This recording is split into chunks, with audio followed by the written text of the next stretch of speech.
Someone new can be exhilarating, confusing at times, and sometimes disorienting too. This is likely the time we ignore the red flags. And your new narcissistic partner is showering you with gifts and affection to blind you to the real person you're getting into a relationship with. They're there to bind you to them too. It will follow a pattern that starts charming and gradually becomes draining, and I would add damaging too. Narcissistic personality traits exist on a spectrum, not a switch to indicate they've got it or they're not. And in my experience working this area of therapy for over 20 years, as I say, they are more likely to be what I have come to know as a behavioural narcissist, not one that's diagnosable as with narcissistic personality disorder. This is a learned behaviour. They somehow learn in childhood that if they bully people, they've got the secret of life and success. Of course, it doesn't work. They become not very nice people, depending on how bad they are in narcissistic traits. Regardless of the creation, it doesn't really matter. Persistent patterns can undermine your emotional safety and your well-being. We are all entitled to live our lives toxic free. So here are some clear signs that the person you're dating may be a narcissist. What those signs look like in everyday interactions and why they will matter to you. So let's start at the beginning with their excessive charm early on. The narcissists often appear magnetic, confident, and intensely attentive. They excel at love bombing, overwhelming you with compliments, gifts, and devotion to accelerate the intimacy. This idealization phase can feel flattering and intoxicating. You wave at the red flags as they whoosh past you. However, the charm is superficial and used to secure your admiration and establish control over you. This will abruptly decline when it no longer serves their needs and they perceive that they are in control. Their constant need for admiration and validation is a hallmark of behavioural narcissism and is an ongoing, insatiable hunger for praise and attention. You are not their partner, you are their audience. They will fish for compliments, dominate conversations and about their achievements, or become upset when you do not notice or admire them enough. Their mood depends heavily on external validation from you and other people. They may be upbeat when admired and bitter or deflated when they're ignored. The reason for this is very clear to me. They lack the ability to reflect on life. They lack the ability to reflect on themselves. We could say they are a very low monitoring person, a very low self-monitoring person. Their lack of empathy is worth explaining a little bit more. Either in childhood or early teenage years, they either saw or were subjected to some kind of abuse.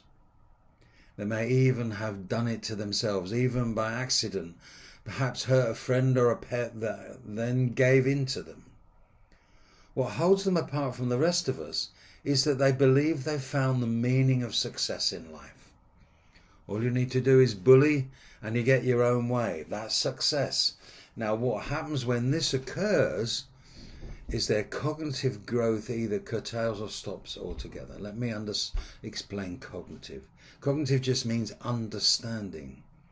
So their growth about the understanding of themselves and the world around them either stops or slows down drastically. Think about it. They found the meaning of life. As a guide, I often see their behaviour like that of a naughty teenager. They want the autonomy to be an adult, but they are incapable of taking responsibility. A naughty teenager. This is not meant to make light of the description. They are often cruel and nasty people, weak in themselves, and hence they need to be at the top of life to be in control of everything. This is why they tend to spread confusion. This way, they keep people off balance and themselves in control. One of the most damaging features is an inability or unwillingness to empathise.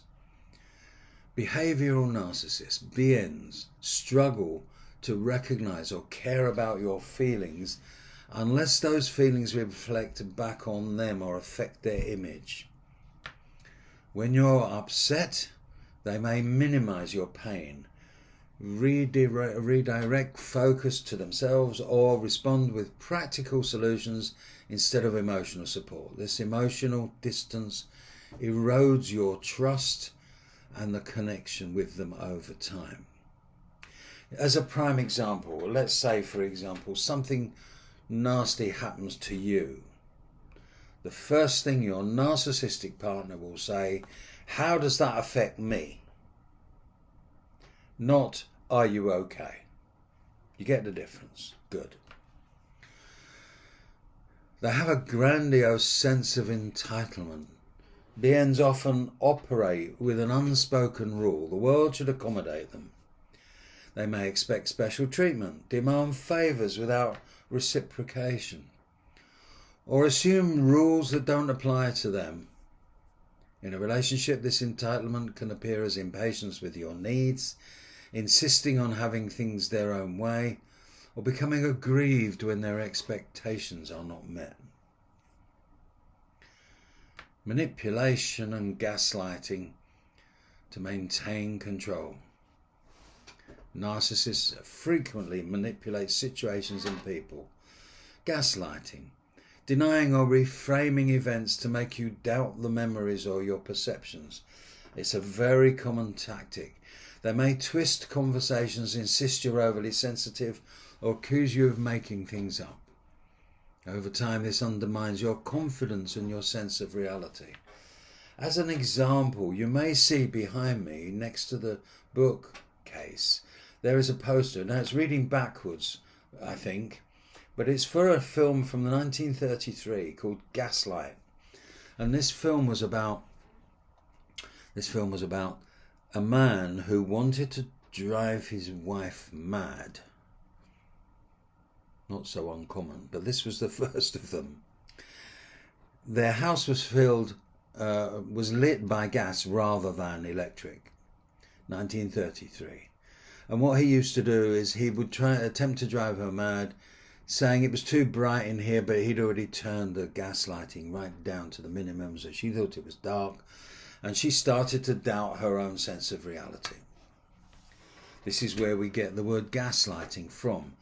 This film, that was originally a play in 1930 called Gaslight, was on in America, but they made a film of it, and that's the poster from it, and I love that poster. Superficial relationships and social status focus narcissists, and they often prioritise their own image and their status. They may choose friends and partners based on what they gain socially rather than emotional compatibility. Conversations frequently revolve around appearances, achievements, and admiration from others. They may also be competitive, needing to outshine or belittle others to feel superior. They have a very clear understanding, or what they believe is an understanding of other people. They either find people inferior to them, in which case they are there to be controlled, or they find themselves inferior to others, like the government or police or something like that, where they will be subservient. Don't think that makes them a good citizen. They believe they know more about the law than the police or solicitors, more about mental health than psychiatrists, more about somatic health, your real health, than doctors. They know everything there is to know about everything. Controlling behaviour is disguised as care. Control can be very subtle. Framed as concern or help, a narcissistic partner may monitor your time, dictate social plans, or critique your choices under the guise of protecting you. They may also impose rules about finances, friendships, personal habits, presenting their demands as reasonable or necessary, all whilst ignoring your own autonomy. It becomes normalized over time. And I've often come across people that do not believe they are in a narcissistic, abusive relationship. They will say, yes, but I know to do that because if I don't, he will be like this or she will do that. 75% of intimate relationship narcissism comes from men, 25% from women. And I've got to say, in my experience, the women are far more vicious. The men can be violent, but the women are far more vicious. And that's because us men have very fragile egos in the first place. Very easy to burst the bubble of a man. They will be very inconsistent with boundaries, and they won't respect yours necessarily in any, as they would in a healthy relationship. Narcissists tend to violate these boundaries, emotional, physical or sexual, because they prioritize their needs over everything else. So you may be physically, emotionally or sexually abused. They may dismiss your limits, push you to comply, or become angry when you assert yourself. If you try to enforce boundaries, you might be met with a punishment, with a withdrawal or retaliatory behaviour, or just sometimes just plain bloody silence. That can be so devastating when someone doesn't talk to you, and you as an adult want to talk it out and get to the root of the problem and move on. BNs, behavioural narcissists, love blame shifting and the refusal to take responsibility. Remember I said earlier, they're like a naughty teenager. They want the trappings of adulthood, but they won't take the responsibility. They're incapable of taking it. So when conflicts arise, a narcissist rarely owns up to mistakes. They deflect blame and they make excuses, or they turn the issue back on you. Well, it only made a mistake because you did this. You may find yourself constantly apologising for things you didn't do, or accepting responsibility for things you didn't do, or you did do, just to keep the peace. This pattern prevents genuine problem solving and growth in a relationship. It doesn't work. Their frequent mood swings are tied to ego threats. Narcissists' emotions often revolve around perceived slights or praise. Small criticisms or situations where they feel overlooked can provoke disproportionate reactions. We can call that a narcissistic rage. It can be silent treatment, like I've said, passive aggression, or dramatic withdrawal. Conversely, flattering attention can produce sudden warmth and generosity. This volatility makes the relationship feel like an emotional whiplash. Their exploitative behaviour can use people as a means to an end, financially, socially, and even emotionally. They may take advantage of your resources, your skills, your connections without genuine reciprocity. Very common that I see victims coming out of or even staying in relationships that have no money because it's all gone to the abuser. This exploitation might be subtle, expecting favours, or blatant manipulating you into doing things against your interest, often justified by their perceived superiority or their need. Jealousy, possessiveness and competitiveness often perceive partners as extensions of themselves, not independent people. They may get jealous of your achievements, friendships or attention that you receive from others, and attempt to control or diminish external relationships. This possessiveness is rooted in insecurity, and it's masters dominance.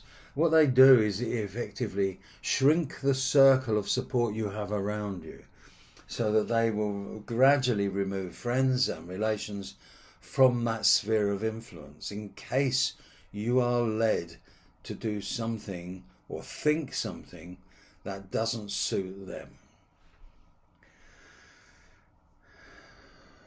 They will idealize and then very often devalue you and discard. A common narcissistic relationship pattern moves from idealization,